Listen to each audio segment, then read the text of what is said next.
Hello दोस्तों, आज हम बात करेंगे जो उदाहरण पहले पढ़ चुके थे वो उदाहरण को आगे लेके चलेंगे। हमने क्वेश्चन नंबर 13 तक बात कर चुके हैं और अब जो बात करेंगे क्वेश्चन नंबर 14 से करेंगे। तो आइए आगे क्वेश्चन पर बात करेंगे। क्वेश्चन आपको स्क्रीन पर दिख रहा होगा। तो क्वेश्चन नंबर 14 समझेंगे। दो त्रिभुजों के क्षेत्रफलों का अनुपात 4:3 है तथा इनकी ऊंचाइयों का अनुपात 3:4 है। तो इनके आधार की लंबाइयों का अनुपात क्या होगा? तो इसको अगर ध्यान से समझे ये बहुत ही इजी वे में बन जाएगा। क्वेश्चन नंबर 14 उदाहरण चल रहा है संख्यात्मक अभियोगिता बुक का। तो दो त्रिभुजों का क्षेत्रफलों का अनुपात दिया है। कहेंगे कि सर जो एरिया है उसका अनुपात दे रखा है 4:3। ठीक है। उसके बाद हमको और दिया है ऊंचाई का अनुपात। तो हाइट का अनुपात दे रखा है 3:4। अब यहाँ पर बातों को समझेंगे कि अब इसको बनाना कैसे। तो अगर ये त्रिभुज के बारे में कह रहा है तो त्रिभुज का जो क्षेत्रफल होता है, इसमें बोला गया है कि दो त्रिभुजों के क्षेत्रफलों का अनुपात दिया है। तो त्रिभुज के बारे में बोल रहा है। अब त्रिभुज का फॉर्मूला क्या पढ़ेंगे? Half into base into height, और दूसरा पढ़े हैं अनुपात चाहिए तो ये इस तरह से ले लेंगे बाई में, क्योंकि अनुपात एक तरह का बटे होता है। फिर half into base into height, तो बोलेंगे सर ये तो सेम हो गया। तो इसको क्या करेंगे, ये B1 कर देते हैं और इसको B2 कर देते हैं, इसको H1 और H2 कर देते हैं। क्लियर? बात आगे करें कि इसकी जो हमारे पास वैल्यू अवेलेबल है, एरिया है ये टोटल। अगर एरिया है तो इसका मतलब बोलेंगे कि सर एरिया 1 की वैल्यू हो जाएगा 4। इसको वेरिएबल कर सकते हैं x दे करके, लेकिन वो फायदा नहीं है वेरिएबल करने से। उसके बाद हमारे पास दूसरा क्या है, 3 है। तो यहाँ पे लिखेंगे क्या, 3। ये हो गया। अब यहाँ पर H1 H2 की वैल्यू दिया है तो बोलेंगे सर ये 1/2 तो कैंसिल हो जाएगा, कट जाएगा, तो इसका कोई काम नहीं है। तो यहाँ पर देंगे B1 रहेगा, H1 का वैल्यू उपयोग कर लेंगे 3 और B2 की वैल्यू नहीं पता है, H2 की वैल्यू हो जाएगा 4 इक्वल टू कितना आ जाएगा 4/3।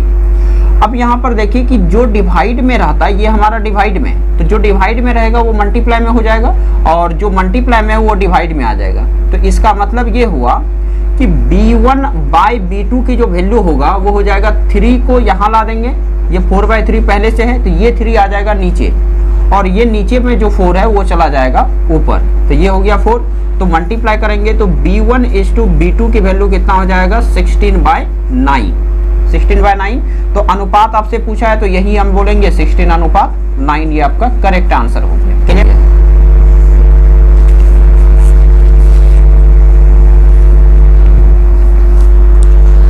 आगे क्वेश्चन नंबर 15 पढ़ेंगे। 15 आपको स्क्रीन पर दिख रहा होगा।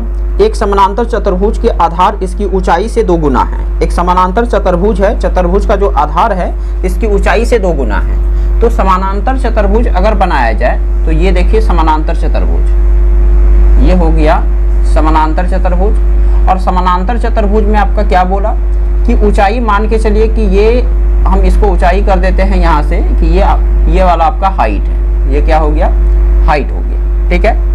तो ये अगर हाइट है तो ऑब्वियसली यहाँ पर क्या बोला गया कि एक समानांतर चतुर्भुज के आधार इसकी ऊंचाई से क्या है, 2 गुना है। तो ऊंचाई से आधार क्या है, 2 गुना है। तो अगर ये आधार बोलते हैं, ऊंचाई अगर x लेते हैं तो आधार क्या हो जाएगा, बोलेंगे सर ये 2x हो जाएगा। क्यों? क्योंकि क्या बोला कि समानांतर चतुर्भुज का आधार इसके ऊंचाई से क्या है, 2 गुना है। और हम पढ़े हैं समानांतर चतुर्भुज का जो क्षेत्रफल होता है, समानांतर चतुर्भुज का क्षेत्रफल वो क्या होता है, तो होता है आधार गुना ऊंचाई। और सबसे पहले तो क्षेत्रफल आपको दे रखा है, क्षेत्रफल दे रखा है कितना, क्षेत्रफल 72 सेंटीमीटर स्क्वायर, 72 सेंटीमीटर स्क्वायर।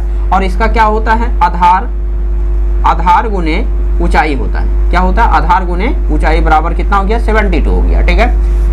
तो उसके बाद आगे हम बात करें कि आधार की वैल्यू है 2x और ऊंचाई की वैल्यू कितना हो गया, x इज इक्वल टू 72। तो इसको 2 से कटा दीजिए, 72 36 टाइम में कट जाएगा। और x गुना x क्या होता है, x स्क्वायर इक्वल टू क्या हो जाएगा, 36। x इक्वल टू हो जाएगा, ये स्क्वायर हटेगा तो क्या आ जाएगा, √36। x बराबर क्या हो जाएगा, 6। ठीक है। तो x की वैल्यू निकल गया और इसमें हमें निकालने के लिए क्या बोला गया है, तो इसकी ऊंचाई ज्ञात करें। तो क्या ज्ञात करना है, ऊंचाई। ऊंचाई क्या है, x आ गया, तो यहाँ पर लिखेंगे कि सर ऊंचाई की जो वैल्यू आएगा वो आ जाएगा कितना, 6 सेंटीमीटर। ये हमारा आंसर आ चुका है। आई होप कि क्लियर होगा यहाँ तक। इन पर क्वेश्चन पढ़िएगा, क्वेश्चन नंबर 16। क्वेश्चन नंबर 16, एक समानांतर चतुर्भुज एक सम चतुर्भुज की प्रत्येक भुजा की लंबाई 20 सेंटीमीटर है तथा इस एक विकर्ण की लंबाई 24 सेंटीमीटर है। समझिएगा, तो हम बात कर रहे हैं सम चतुर्भुज का, सम चतुर्भुज का।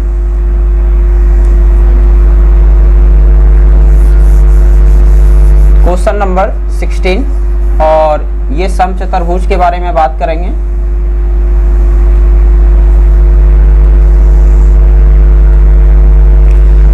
इसमें ये जो विकर्ण होगा इसका सभी साइड इक्वल होगा, थोड़ा सा यहाँ डिफरेंट बन गया है।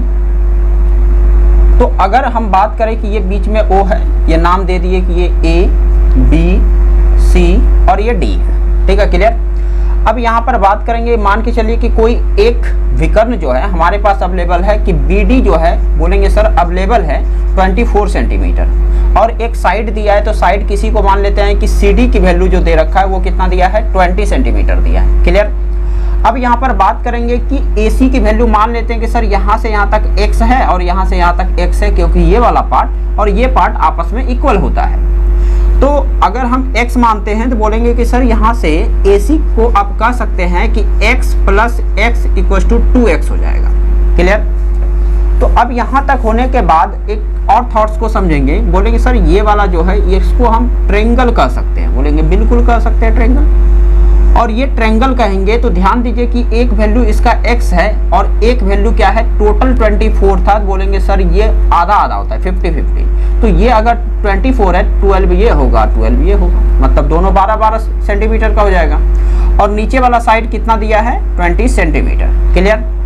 अब यहाँ पर ये हमारा ट्रायंगल बन गया, तो ट्रायंगल बना तो ये सबसे बड़ी साइड दिख रहा है, तो इसका मतलब ये हो जाएगा कर्ण, ठीक है। एक त्रिभुज बना तो त्रिभुज में क्या हो जाएगा, ये कर्ण, और किसी एक को मान लेंगे आधार और किसी एक को मान लेंगे हम लंब। तो यहाँ पर आइए हमें निकालना है वैल्यू किसका, x का, मतलब OC का वैल्यू निकालना है। तो OC का वैल्यू निकालना है, बोलेंगे सर कि हाइपोटेनस का स्क्वायर मतलब CD का स्क्वायर माइनस आधार का स्क्वायर, तो आधार में क्या लेते हैं, DO लेते हैं या OD लेते हैं, क्या लेते हैं, OD लेते हैं, OD का स्क्वायर। तो OC की वैल्यू हमारे पास x है, CD की वैल्यू कितना है, 20 सेंटीमीटर स्क्वायर है। उसके बाद OD की वैल्यू कितना है, तो OD की वैल्यू है 12 सेंटीमीटर स्क्वायर। तो ये कितना हो जाएगा, 20 का स्क्वायर होता है 400 और 12 का स्क्वायर 144 होता है। माइनस कीजिए 156 आएगा और 150 सॉरी ये रूट होता है, रूट यहाँ पर दे देंगे, ये रूट होता है अंडर रूट। तो ये कितने का होता है, तो 16 सेंटीमीटर निकल गया हमारा, क्या h निकल गया, ठीक है। तो बोलेंगे सर x की वैल्यू अगर 16 है तो ये भी 16 हो जाएगा, ये भी 16, टोटल कितना आ जाएगा 32। क्यों, क्योंकि यहाँ पर दे रखे हैं, तो हम बोलेंगे सर यहाँ पर आगे देखेंगे निकालना है AC की वैल्यू क्या हो जाएगा, तो 2x और x की वैल्यू निकाला 16 सेंटीमीटर, तो ये कितना हो गया 32 सेंटीमीटर, क्लियर। उसके बाद अब हमारे पास दो विकर्ण निकल चुका है, क्योंकि हमने पढ़ा है कि फॉर्मूला समानांतर चतुर्भुज का जो क्षेत्रफल होता है वो क्षेत्रफल क्या होता है, 1/2 गुना फर्स्ट डायगोनल आप किसी को ले सकते हैं, AC गुना क्या हो जाएगा BD।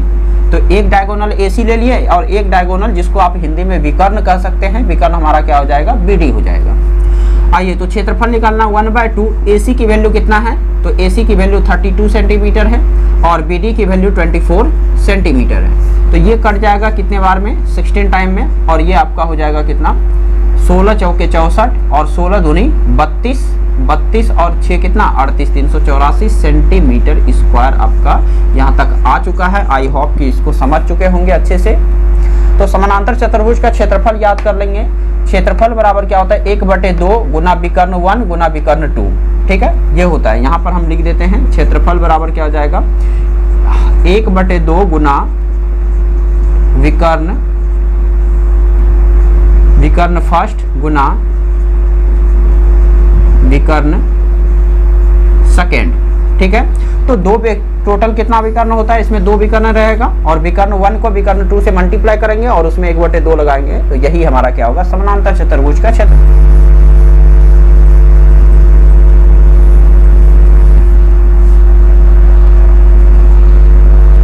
क्वेश्चन नंबर 17 पढ़िएगा। एक समलंब चतुर्भुज के समानांतर भुजाओं की लंबाई का अंतर 4 सेंटीमीटर है और इनके बीच की दूरी 19 सेंटीमीटर है। यदि समलंब चतुर्भुज के क्षेत्रफल 475 सेंटीमीटर स्क्वायर हो तो समानांतर भुजाओं की लंबाई ज्ञात करें। तो सबसे पहले समझेंगे कि समलंब चतुर्भुज होता क्या है। तो हम बात करेंगे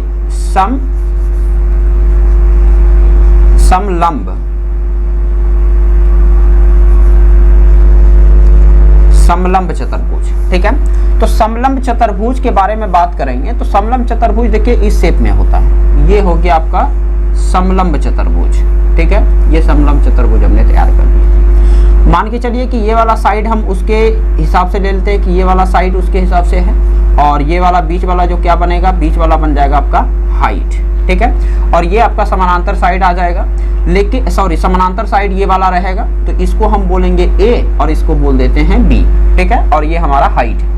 अब यहाँ समझेंगे कि इसकी जो फॉर्मूला होता है वो फॉर्मूला क्या होता है। बोलेंगे सर समानांतर चतुर्भुज का जो क्षेत्रफल होता है वो होता है 1/2 गुना समानांतर भुजाओं का योग। तो समानांतर भुजा बोलेंगे सर ए और बी है, तो ए प्लस बी दे दिए, और गुना क्या होता है, हाइट, क्या होता है, ऊंचाई। तो आप इसको मान सकते हैं स्मॉल h कैपिटल ए, कुछ भी लिख सकते हैं। ये आपका क्लियर हो गया फॉर्मूला। तो हम इसी पर बात करेंगे कि समलंब चतुर्भुज के क्षेत्रफल के बारे में। और क्वेश्चन नंबर हमारा कितना है, क्वेश्चन नंबर चल रहा है 17। क्वेश्चन नंबर 17 में आपके पास अवेलेबल है।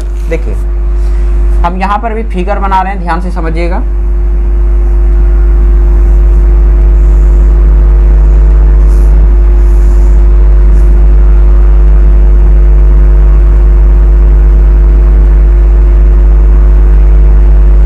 ये आपका हाइट दे रखा है कितना, 19 सेंटीमीटर। और अब यहाँ पर बोला गया है एक बात कि ये दोनों समानांतर भुजाओं का जो अंतर है ना, वो अंतर दिया है 4 सेंटीमीटर, समझिएगा। अगर बोलेंगे कि सर अगर ये 8 होगा तो ये आपका 12 होगा, तभी इसका अंतर आकर के क्या हो जाएगा, 4 हो जाएगा, ठीक है। ऐसा हम कह सकते हैं, लेकिन ये वैल्यू फिक्स तो नहीं है, क्योंकि हम 24 और 20 क्यों ना ले, या फिर हम 28, 24 क्यों ना ले, ऐसा क्वेश्चन उठता है। तो ऐसे हम डायरेक्ट वैल्यू किसी का क्या कर सकते हैं, नहीं ले सकते हैं। तो अब हम लेंगे क्या, तो समझेंगे। मान के चलिए कि कोई ये वाला वैल्यू जो है x है, समझिएगा, ये वाला वैल्यू x है, तो दूसरा वैल्यू क्या हो जाएगा, दूसरा बोलेंगे सर x+4 होगा। बोलेंगे क्यों x+4 होगा दूसरा वैल्यू, इसलिए 4 होगा क्योंकि ये दोनों का अंतर जो होना चाहिए 4 होना चाहिए। देखिए ये वाला बड़ी साइड है, x+4 इसको हम देते हैं, ये वाला बड़ी साइड है। अगर हम x+4 में x को, छोटी साइड को अगर हम माइनस करते हैं, देखिए माइनस माइनस प्लस कट जाएगा और हमारे पास क्या बचेगा, 4। तो बताइए दोनों साइड का अंतर कितना आ रहा है, 4 आ रहा है। यहाँ तक क्लियर है। तो इसका मतलब है कि अगर ये x होगा तो ये x+4 होगा, ये y होगा तो y+4 होगा, a होगा तो a+4 होगा। यहाँ तक आई होप कि क्लियर होगा। अब बात करेंगे, यहाँ पर आपको क्षेत्रफल दे रखा है, समलंब चतुर्भुज का क्षेत्रफल दे रखा है। क्षेत्रफल कितना है, तो क्षेत्रफल आपके पास 475 सेंटीमीटर स्क्वायर है, 475 सेंटीमीटर स्क्वायर। अब यहाँ पर बात करेंगे कि इसका फॉर्मूला समलंब चतुर्भुज का होता क्या है। तो अभी हमने देखा 1/2 समानांतर भुजाओं का योग। तो समानांतर भुजाओं का योग क्या हो जाएगा, एक तो x है, दूसरा क्या है, x+4 है। यहाँ तक क्लियर। बताइए ये हो गया पहला भुजा और ये हो गया हमारा दूसरा भुजा। गुना क्या होता है, हाइट कितना दिया, 19, और ये हमारा हो जाएगा 475 सेंटीमीटर स्क्वायर। क्लियर। अब आगे हम बात करेंगे, ये 19 से अगर इसको कटाते हैं तो ये कट जाएगा, कितने बार में कटेगा, तो 19 दूना 38 और 19 पचे हो जाएगा 95, 19 पचे 95, ये 25 बार में क्या होगा, 19 से कट जाएगा। अब देखिए ये 2 क्या है, डिवाइड में है, ये क्या है, डिवाइड में है, तो इधर आके क्या हो जाएगा, मल्टीप्लाई में हो जाएगा। और x और x कितना हो गया, 2x हो गया, प्लस क्या हुआ 4 इक्वल टू ये 2 आकर के मल्टीप्लाई हो जाएगा और ये हो जाएगा कितना, 50 सेंटीमीटर स्क्वायर। अब क्या करेंगे, इसको हटा दीजिए।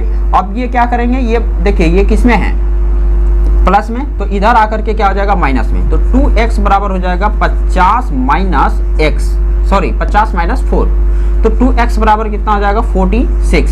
x बराबर आ जाएगा 46/2। 2 और x इक्वल टू आ जाएगा कितना 23। आई होप कि यहाँ तक क्लियर होगा। अब यहाँ पर बात करें, क्वेश्चन बोला है कि समानांतर भुजाओं का वैल्यू पता करके बताना है कि क्या आएगा। ठीक है, अभी तक हमारा आंसर नहीं आया। अब यहाँ हम आगे बात करेंगे।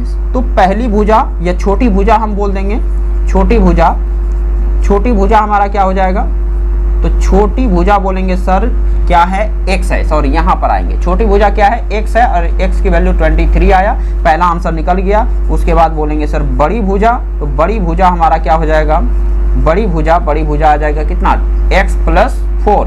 तो x की वैल्यू 23 + 4 इक्वल टू कितना आ जाएगा 27। ठीक है, आई होप कि यहाँ तक क्लियर होगा। हमारा आंसर आ चुका है। ठीक है, इसको समझ सकते हैं अच्छे से, बहुत ही आसान क्वेश्चन है। क्वेश्चन नंबर आगे बात करेंगे। क्वेश्चन नंबर 18 स्क्रीन पर दिख रहा होगा, देखिएगा। उस रस्सी की लंबाई ज्ञात कीजिए जिससे एक गाय को खुट्टे से इस प्रकार से बांधा जाए कि यह गाय 9856 वर्ग मीटर की भूमि को चर सके। बात करेंगे, ध्यान से समझिएगा। मान के चलिए कि एक फील्ड है हमारा बहुत सारा, ठीक है, बहुत बड़ा क्या है, एक फील्ड है, और उस फील्ड के बीच में हम क्या करें कि उसको गाय को बांध दिए, और गाय को जब बांधेंगे तो ये हमारा रस्सी है, ये क्या है, रस्सी लगा हुआ है। ठीक है, अब यहाँ पर गाय अगर चरना शुरू करे तो शुरू करेगा तो ये पूरा ये सर्कल के पाथ में इस तरह से चलेगा, इस तरह से चलेगा, क्योंकि इसको जब हम इस तरह से रोटेट करेंगे, घुमाएंगे, तो ये हमारा क्या हो जाएगा, ये पूरा सर्कुलर पाथ बनेगा, मतलब एक वृत्त बन जाएगा। वृत्त बन जाएगा तो इसका मतलब है कि सर हमारे पास वृत्त के बारे में यहाँ बात होगी। ठीक है, क्योंकि ये क्या करेगा, एक रस्सी को बांध करके, आप घर में प्रैक्टिकल कर सकते हैं कि एक रस्सी को खूंटे में बांध करके अगर आप घुमाते तो पूरा सर्कुलर पाथ बन जाएगा, सर्कुलर पाथ बन जाएगा। तो हम यहाँ पर बात करेंगे, इसका मतलब है कि सर ये जो क्षेत्रफल दिया है, क्षेत्रफल, और क्षेत्रफल हमारा कितना दे रखा था, क्षेत्रफल है 9856 मीटर स्क्वायर। ठीक है, तो 9856 मीटर स्क्वायर हमारे पास दे रखा है, 1856 मीटर स्क्वायर। क्लियर है। अब यहाँ बात करेंगे कि इसका मतलब है कि ये वृत्त का बात हो रहा है, तो वृत्त का हो रहा है तो बोलेंगे सर पाई आर स्क्वायर होगा। क्या हो जाएगा, पाई आर स्क्वायर होगा। तो पाई आर स्क्वायर इक्वल टू हो जाएगा 9856 मीटर स्क्वायर। ठीक है, अब यहाँ पाई की वैल्यू 22/7 होगा, और ये आर स्क्वायर इक्वल टू हो जाएगा 9856 मीटर स्क्वायर। तो अब यहाँ पर बात करेंगे कि ये 22 से कैंसिल हो जाएगा, कितने बार में इसको लिखेंगे, 11 दूनी 22, और इसको 11 से कटाइए, 11 8 88, 11 9 99, 11 6 66। ठीक है, उसके बाद इसको 2 से कटाएंगे तो ये कटेगा 4 दूना 8, 4 दूना 8 और 8 दूना 16। तो r square is equal to हो जाएगा 448, ये 7 डिवाइड में है, इधर आके क्या हो जाएगा, मल्टीप्लाई में। तो r इक्वल टू हो जाएगा इसको ये 448 × 7। ठीक है, तो 448 को हम फैक्टर कर लेंगे। फैक्टर कितना आता है, 448 का फैक्टर करेंगे, 4 से कीजिए तो 11 चौके 44, 112 आ जाएगा, किससे, 2 से कटेगा, और 2 से कटेगा तो ये 6 दूना 5 दूना 10 और 6 दूना 12, 56। फिर आ जाएगा 8 से कीजिए, 8 यहाँ 7 होगा, गुना कितना आ जाएगा, 7, और एक 7 पहले से अवेलेबल है। तो बताइए 2 8 में 1 8 निकल जाएगा और 1 7 निकल जाएगा, तो टोटल कितना आ जाएगा 56 सेंटीमीटर हमारा, सॉरी 56 मीटर हमारा क्या आ गया, रेडियस आ गया। और हमसे पूछा क्या गया है, तो इसमें पूछा गया है तो इस उस रस्सी की लंबाई ज्ञात कीजिए जिससे कि एक गाय खूंटे से बांधा गया है। अब बताइए रस्सी की लंबाई तो यही है, रस्सी की लंबाई ये है, तो इसको हम क्या कहते हैं, बोलेंगे सर रेडियस कहते हैं, त्रिज्या कहते हैं। तो वही हमारे पास क्या हुआ, निकल के आ गया 56 सेंटीमीटर। तो इसका आंसर यहीं पर करेक्ट है। ठीक है, चलिए इसको नोट करेंगे, और ये हमारा फैक्टर है, फैक्टर आप कर सकते हैं अपने से, नोट करते चलेंगे। चलिए क्वेश्चन नंबर 19 पढ़िएगा, स्क्रीन पर आपको दिख रहा होगा। एक वृत्ताकार खेत का क्षेत्रफल 13.86 हेक्टेयर है। इस खेत के चारों ओर 5 रुपया प्रति मीटर की दर से बाड़ लगाने का खर्च क्या आएगा। तो इसका मतलब है कि वृत्ताकार खेत है और वृत्त का क्षेत्रफल हमको दे रखा है। तो वृत्त का क्षेत्रफल दे रखा है, बोलेंगे सर ये क्षेत्रफल दिया है कितना, क्षेत्रफल आपके पास है 13.86 हेक्टेयर। ठीक है, समझिएगा 13.86 हेक्टेयर दे रखा है, तो सबसे पहले हेक्टेयर को मीटर स्क्वायर में चेंज करेंगे। बोलेंगे ठीक है सर कर दीजिए। तो हेक्टेयर को मीटर स्क्वायर में चेंज करेंगे, तो बताए थे हम कल कि 1 हेक्टेयर बराबर मीटर स्क्वायर के केस में, ध्यान रखिएगा, 1 हेक्टेयर बराबर मीटर स्क्वायर के केस में जो होता है वो 10,000 मीटर स्क्वायर होता है। 10,000 मीटर स्क्वायर होता है। तो बोलेंगे सर इसको 10,000 से मल्टीप्लाई कर दीजिए, तो मल्टीप्लाई करेंगे तो ये हो जाएगा मीटर स्क्वायर। डेसिमल यहाँ से रिमूव करेंगे, 100 आ जाएगा, 0 0 कैंसिल हो जाएगा, क्या बचेगा 13,8600 मीटर स्क्वायर। यहाँ तक क्लियर? ये हमारा क्या था, ये क्षेत्रफल था। तो अब ये ब्रीथ है, तो इसका मतलब है कि हम ब्रीथ का यहाँ पर वैल्यू फॉर्मूला लगा सकते हैं पाई आर स्क्वायर। पाई का वैल्यू कितना 22/7 और आर की वैल्यू कितना हो जाएगा, आर स्क्वायर ही रहेगा क्योंकि ये आर हमें निकालना है। अब बात करेंगे 22 से इसको कटाएंगे, 11 से कटाइए, 11 दूनी 22 और इसको 11 से कटाएंगे, 11 एकम 11, 11 दूनी 22, 11 छाके 66 और ये 00। फिर 2 से इसको कटाएंगे, 2 से कटाएंगे 6 दूना 12, 0 6 दूनी 12 और 2 तिया 6, 3 हो जाएगा और ये 00। तो आर स्क्वायर की वैल्यू हमारे पास यहाँ ध्यान देना है कि यहाँ 7 भी बचा हुआ है, तो ये 7 क्या हो जाएगा, डिवाइड में इधर आके मल्टीप्लाई में हो जाएगा। तो 6300 गुना लिखेंगे 7, आर बराबर क्या हो जाएगा √6300। अच्छा बताइए 6300 गुना 7, इसको रहने दीजिए एक बार। अब यहाँ बताइए 63 को क्या लिख सकते हैं, 9 7 63। बोलेंगे सर 2 0 बच गया, तो उसको भी लिख दीजिए 10 गुने 10 आप लिख सकते हैं, और गुने क्या है 7। तो अब बताइए 9 का स्क्वायर रूट क्या होता है 3, 2 7 है तो 1 7 बाहर निकल जाएगा, 2 10 है तो 1 10 क्या होगा बाहर निकल जाएगा, कितना बचेगा 7 21, कितना है मीटर है, मीटर में आ जाएगा। ठीक है, आई होप कि यहाँ तक क्लियर होगा। अब हमसे पूछा क्या गया है, तो इसमें पूछा गया है 5 रुपया प्रति हेक्टेयर की दर से बाड़ लगाना। क्या बाड़ लगाना समझते हैं?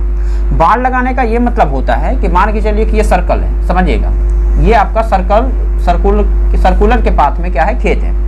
बाड़ लगाने का मतलब होता है कि गांव समाज में देखे होंगे कि इसको क्या करता है, घेर दिया जाता है ताकि कोई भी एनिमल्स इस फसल को ना खा सके। इसको क्या करता है, घेर दिया जाता है, रस्सी या किसी भी या फिर छड़ से किसी से भी क्या करता है, इसको घेर देते हैं ताकि क्या हो कि इसमें कोई सा भी एनिमल जाकर के फसल को नुकसान ना करे। तो इसका मतलब है कि ये परिधि में घेरेगा, कहीं खेत के बीच में तो नहीं घेरेगा, ये परिधि में घेरेगा। तो इसका मतलब है कि हमें परिधि निकालना पड़ेगा। तो वृत्त की परिधि निकाल लेंगे। तो वृत्त की परिधि हमारा क्या होता है, फॉर्मूला बोलेंगे सर 2 पाई आर होता है, 2 × 22/7 इंटू परिधि की वैल्यू कितना है 210 मीटर। ठीक है, तो इसको कैंसिल करेंगे, 7 या 21 और कितना हो जाएगा 30 और इसको मल्टीप्लाई कीजिए तो 22 दूना 44, 44 और 44 तिया हो जाएगा, 4 तिया 12, 132, 1320 मीटर, 1320 मीटर। अब उसके बाद क्या बोला कि 5 रुपया प्रति मीटर की दर से। इसका मतलब हुआ सर कि 1 मीटर का बाड़ लगाने के लिए 5 रुपया लगता है, 5 रुपया लगता है। तो बताइए 1320 मीटर अगर बाड़ लगाना है तो कितना लगेगा, तो 5 × 1320 1320। अब इसको मल्टीप्लाई कर दीजिए, 0 5 दूना 10, 13 5 65, 65 1 66, मतलब 6600 रुपया लगेगा। यहाँ तक क्लियर है? ये आंसर आपका निकल चुका है। कितना खर्च लगेगा, तो बोलेंगे सर 6600 रुपया लगेगा। तो इस चीज़ को समझ सकते हैं, बहुत ही सिंपल है। ठीक है, कि सबसे पहले हम क्षेत्रफल निकाल करके लिए एरिया, और एरिया लेने के बाद आर निकाल लिए, उसके बाद हमारे पास वृत्त की परिधि निकाल लिए। क्यों? क्योंकि ये परिधि में ही बाड़ लगाया जाएगा। उसके बाद हमने यहाँ पर खर्च निकाल लिया, 6600 रुपया खर्च निकल गया। यहाँ तक बहुत अच्छे तरीके से, बेटर तरीके से समझ सकते हैं।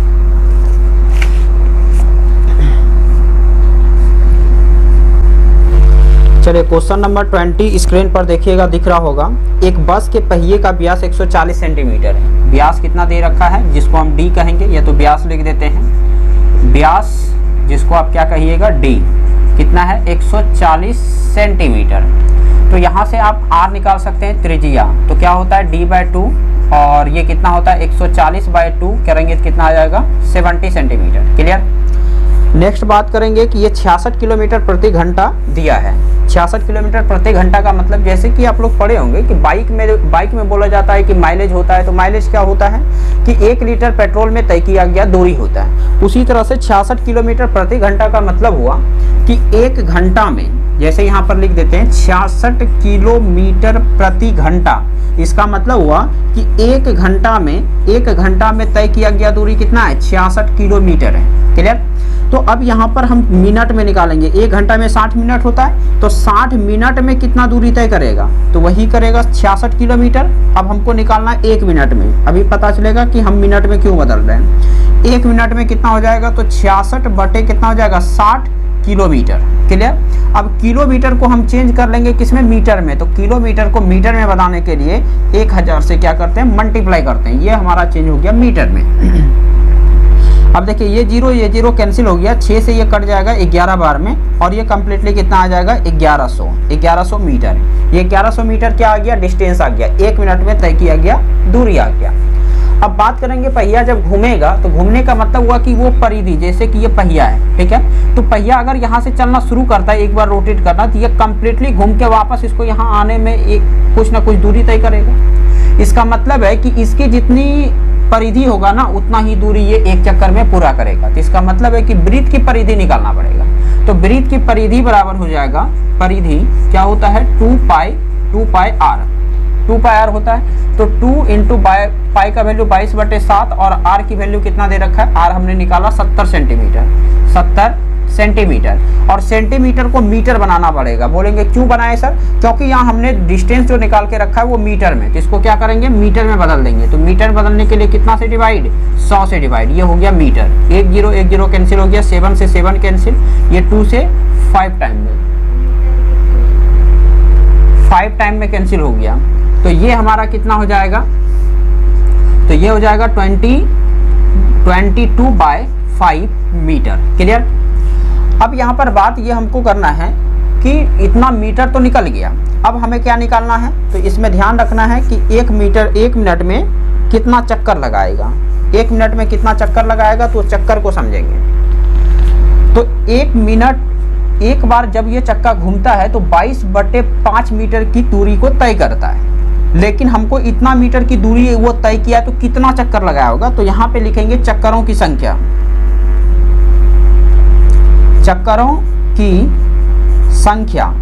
तो चक्करों की संख्या बराबर हो जाएगा, टोटल दूरी 1100 मीटर है, और बाई में हमारा कितना है, एक चक्कर में तय किया गया दूरी कितना, 22/5। तो यहाँ लिखेंगे 22/5, ये 5 कहाँ चला जाएगा, ऊपर, तो ये कटाएंगे, तो 1100/22 और 22/5 था, तो 5 चला जाएगा ऊपर, ये 22 से कटा देंगे तो ये 50 बार में कट जाएगा।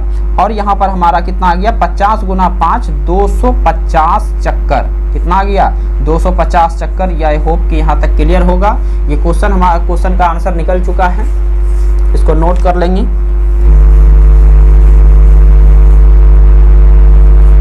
क्वेश्चन नंबर 21 स्क्रीन पर दिख रहा होगा, उसको देखिएगा, पढ़ना है। एक पहिया 88 किलोमीटर की दूरी तय करने में 1000 चक्कर लगाता है, तो इसके पहिए की त्रिज्या क्या है, समझिएगा। जब वो 1000 चक्कर लगाया, 1000 चक्कर लगाया, तो वो 88 किलोमीटर की दूरी को तय किया। तो हम निकाल लेंगे कि 1000 चक्कर लगाया तो उसने दूरी तय किया 88 किलोमीटर। तो एक चक्कर में कितना दूरी तय करेगा, तो बोलेंगे 88/1000। और ये था किलोमीटर में, बोलेंगे सर इसको मीटर में बना लीजिए, ठीक है, ताकि कटाना आसान होगा। ये मीटर में चेंज कर लिए, तो ये हमारा 3 0 कैंसिल हो जाएगा, कितना आ जाएगा, 88 मीटर। अब देखिए ये एक चक्कर में तय किया गया दूरी है। तो एक चक्कर क्या होता है, अभी तुरंत हमने बताया कि जब ये चक्का यहाँ से रोटेट करना शुरू करेगा और ये वापस यहाँ तक आने के लिए एक चक्कर ये पूरा होगा, तो इसका मतलब हुआ कि इसकी परिधि की बात हो रही है। तो वृत्त की जो परिधि हुआ या चक्के की परिधि, हम तो यहाँ लिखेंगे वृत्त की परिधि बराबर हो जाएगा कितना, 88 मीटर। और वृत्त की परिधि क्या होता है, 2 पाई आर बराबर कितना आ जाएगा, 88 मीटर। 2 इंटू पाई की वैल्यू 22/7 और इंटू आर इक्वल टू कितना आ जाएगा, 88। तो 22 चौके कितना होता है 88 और 4 से ये कट जाएगा 2 टाइम में, तो R इक्वल टू कितना आ जाएगा 7 × 4 बराबर 14 मीटर। और हमसे निकालने के लिए क्या पूछा था, तो पहिए की त्रिज्या क्या है, तो पहिए की त्रिज्या कितना आ जाएगा 14 मीटर की हमारा आंसर क्लियर हो गया। आई होप कि यहाँ तक क्लियर होगा। अब यहाँ पर क्या करेंगे, आगे हम एक्सरसाइज की बात करेंगे, तो नेक्स्ट वीडियो में नेक्स्ट क्लास में हम एक्सरसाइज पर बात करेंगे।